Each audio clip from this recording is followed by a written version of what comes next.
Mheshimiwa Shamsi Vuai Nahodha, nilimtaja Mheshimiwa Sospita Muhongo, Mheshimiwa Profesa Shukran Elisha Manya na Mheshimiwa Dr. Charles Steven Kimeja Ndai. Mheshimiwa Mwenyekiti, asante kwa kunipatia muda. Mwenyekiti, nadhani mawazo yaliyotolewa na mwenzangu aliyetangulia ni mawazo muhimu kweli kweli. Hakuna taifa ambalo litaenda mbele bila kuwekeza kwenye science. Kwa hiyo mimi nianze mchango wangu niseme hivi. Tunapiga kura Jumanne ya wiki ijayo, sio ya kesho. Na kwa niaba ya wakazi wa jimbo la Msoma vijijini, nataka niwaeleze mimi hii bajeti nitaipigia kura ya ndio Jumanne, kwa sababu ni kwamba miradi jimboni mwangu na mkoa wa Mara inatekelezwa vizuri kweli kweli. Kwa mfano, hii bajeti ikipitishwa na tukaanza kuitekeleza tarehe 1 mwezi wa 7, Msoma vijijini tutakuwa tumebakiza vitongoji 50 kati ya vitongoji 374 kufungiwa umeme. Vile vile nilimwomba Mheshimiwa Rais alivyokuja Msoma vijijini miradi miwili, barabara na mradi mkubwa wa umwagiliaji. Natoa shukurani kwa Mheshimiwa Rais, miradi hiyo imepatikana na inatekelezwa. Kwa hiyo ombi langu ni kwamba wale wataalamu wa TANROADS na tume ya umwagiliaji tumekubaliana kwamba mwezi wa 6 wanawakabidhi wakandarasi, na kweli naona wanafanya majadiliano. Kwa hiyo wakabidhi mwezi wa 6 wakandarasi. Sisi Msoma vijijini tunaunga hii bajeti mkono kwa nguvu sana.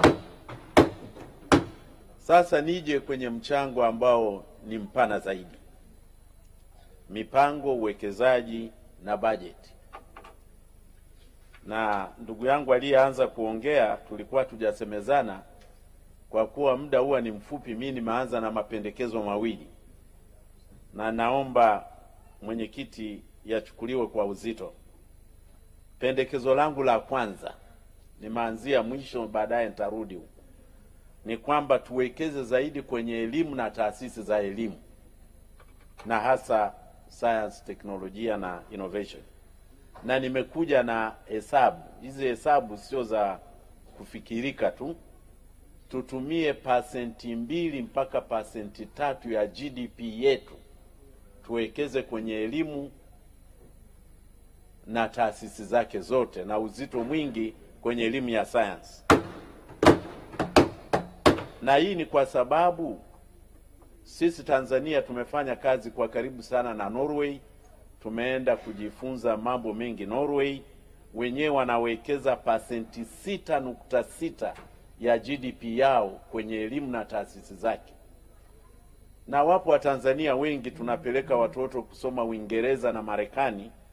Uingereza na Marekani wanawekeza 6.1% ya pato lao la taifa, yani GDP, kwenye elimu na taasisi zake. Pendekezo la kwanza hili.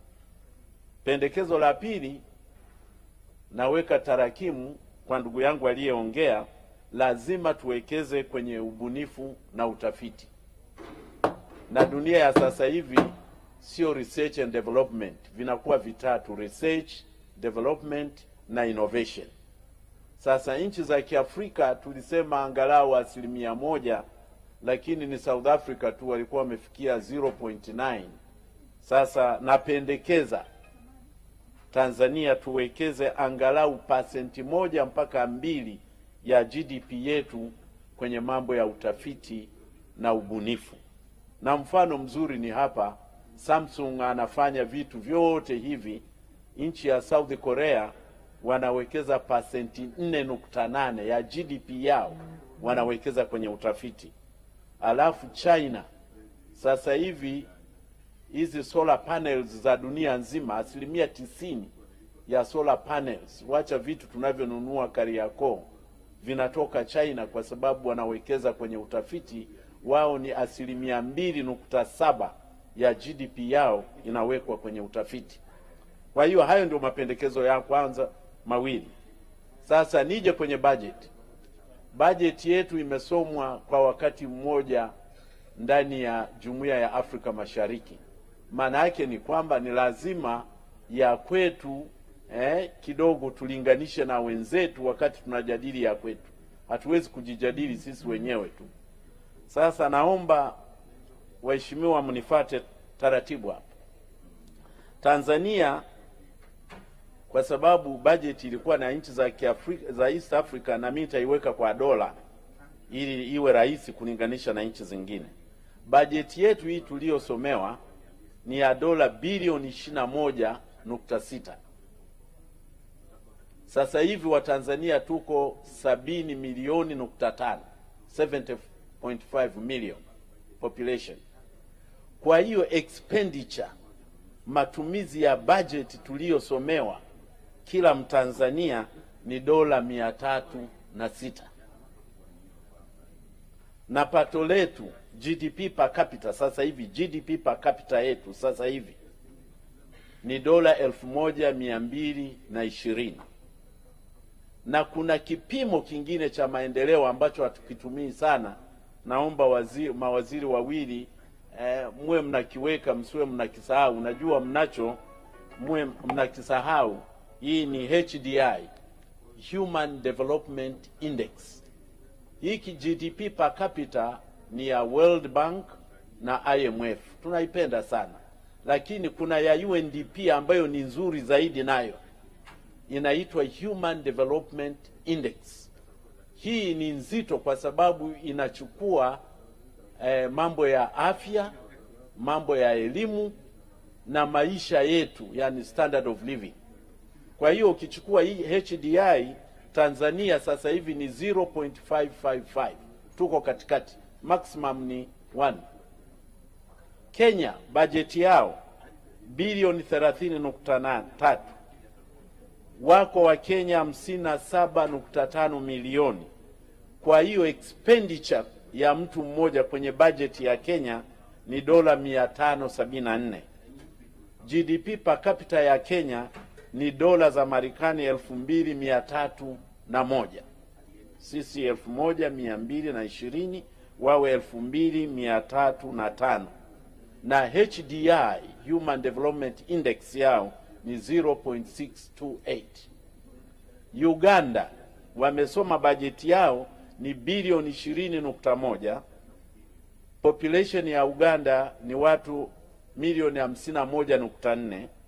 Kwa hiyo expenditure ya budget yao kwa kila Mganda ni dola za Marekani 391. GDP per capita yao ni dola 997 na HDI yao ni 0.582. Na malizia na Rwanda. Budget yao ni bilioni 4.9.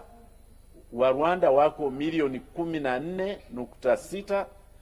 Kwa hiyo expenditure ya budget yao kila Rwanda atatumia dola 336 na GDP per capita yao ni dola 1071 na HDI yao ni 0.548. Kwa hiyo waheshimiwa wabunge, ukiangalia budget iliyosomwa kwa nchi za Afrika Mashariki, japo usichukue tu tarakimu zigawanye na population, utaona kwamba Wakenya ndio wanaongoza. Kila mtu atatumia dola 574 na sisi kila mtu atatumia dola 306. Kwa kujilinganisha, nimechukua Seychelles na Mauritius. Wao GDP per capita yao Seychelles ni dola 1026, ni nchi inahesabika imeendelea. Na HDI yao ndio kubwa Afrika, ni 0.848. Seychelles GDP per capita ya Mauritius ni zaidi ya dola 11,000 na HDI yao bado 0.8. Kwa hiyo ukiangalia kwa maendeleo yetu sisi tuko katikati kwenye hivyo viwango vya HDI nchi za Afrika Mashariki. Uchumi wetu, na kuja sasa kwenye mambo ya uchumi, toka mwaka 2000 mpaka sasa hivi 25, kwa miaka 25 uchumi wetu umekuwa kati ya 5% mpaka 7%. Mwaka mmoja tu 2011 uchumi ulifika 7.5%. Na ndugu zangu wataalamu wote wa uchumi duniani kote wanasema ukitaka kuondoa umaskini, uchumi uende kwa 8, 10 na zaidi. Halafu reserve ya dhahabu ni muhimu sana. Nashukuru na mwenyekiti wa kamati ameisoma, ambayo hesabu yetu inayojulikana huko duniani tuna reserve ya tani 3.7. Ukilinganisha China kama wenzetu wana zaidi ya tani 800, India wana zaidi ya tani 800, China wana tani zaidi ya 2200. Kwa hiyo hii dira ya maendeleo tunayoimaliza sasa, malengo yetu yalitaka GDP per capita iwe ni $3,000 US dollars. Ukichukua na population yetu ya watu 70, leo hii GDP yetu inapaswa kuwa dola za Marekani bilioni karibu 210, lakini sasa hivi tuko kwenye bilioni 22. Tumeperform by 10%.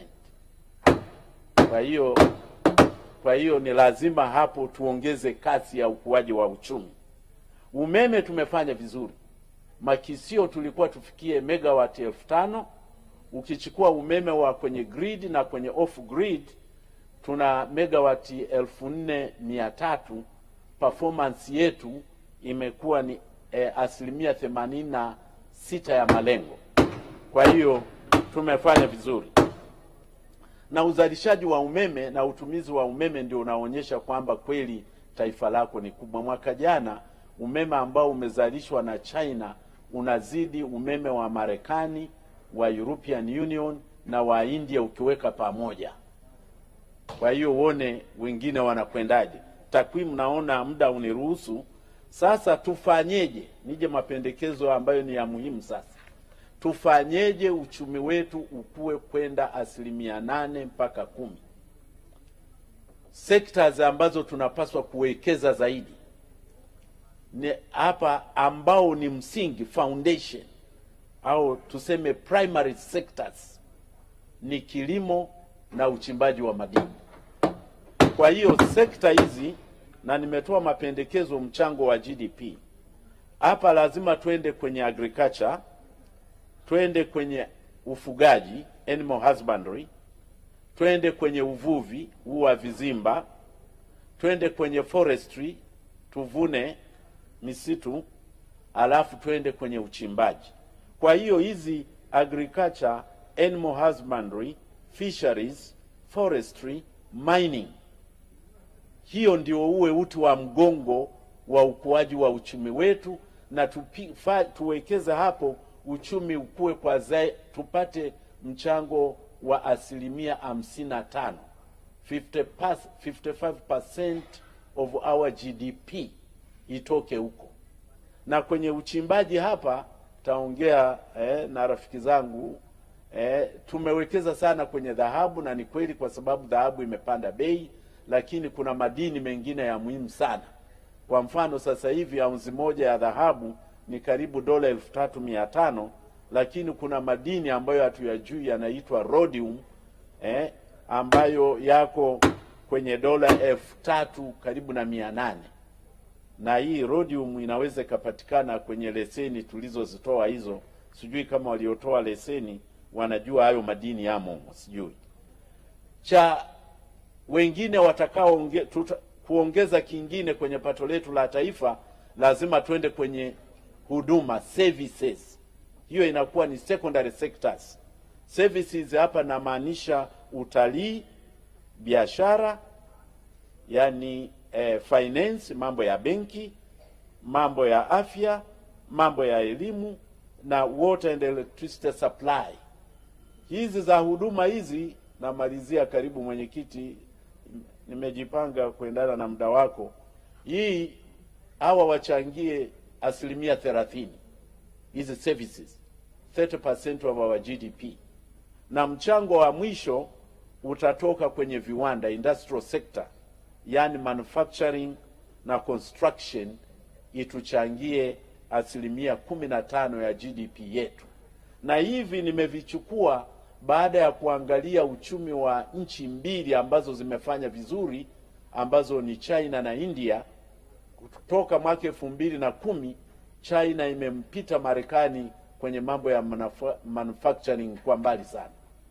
Kwa hiyo na sisi hizi sekta nimezicheki kwenye nchi zote zilizofanya vizuri, sectors ni hivi, na huo ndio utakuwa mchango wa GDP. Na soko lipo, kwa sababu dira yetu ya maendeleo inatupeleka mpaka 2050.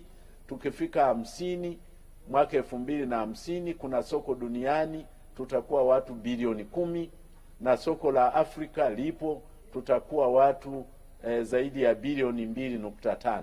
Kwa hiyo mwenyekiti, pendekezo langu ni hilo, uchumi ukue kwa zaidi ya 8%, na hizi sectors tatu hizi, primary sectors, secondary sectors na hizi tertiary sectors, ndiko tuwekeze na tutaweza kupunguza umaskini kwa kasi kubwa. Asante sana. Asante sana Profesa Sospeter Mujarubi Muhongo. Tunaendelea na Mheshimiwa Profesa Shukran Elisha Manya, Mheshimiwa Dr. Charles Stephen Kimei na Mheshimiwa